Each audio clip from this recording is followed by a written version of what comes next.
میگه از پیغمبر پرسیدم از اول دنیا تا آخر دنیا چند پیغمبر آمد؟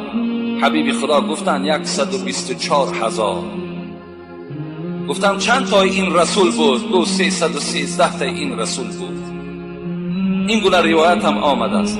لیکن در قرآن 25 تا او 25 پیغمبر نامشان ذکر شده است و خلاص. باقی اونها را خدا گفت ای محمد من برای تو قصه نکردم.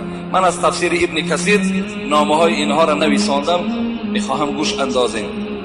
حضرت آدم، حضرت ادریس، حضرت نوح، حضرت هود، حضرت صالح، حضرت ابراهیم، حضرت لوط، حضرت اسماعیل، حضرت اسحاق، حضرت یعقوب، حضرت یوسف، حضرت ایوب، حضرت شعیب، حضرت موسی، حضرت هارون، حضرت یونس، حضرت داوود، حضرت سلیمان، حضرت الیاس، حضرت یسع، حضرت زکریا، حضرت یحیی، حضرت عیسی، ذوالکفل و حضرت محمد صلی الله علیه و سلم. انا این 25 پیغمبری که نام گرفتم اینها در قرآن آمدن.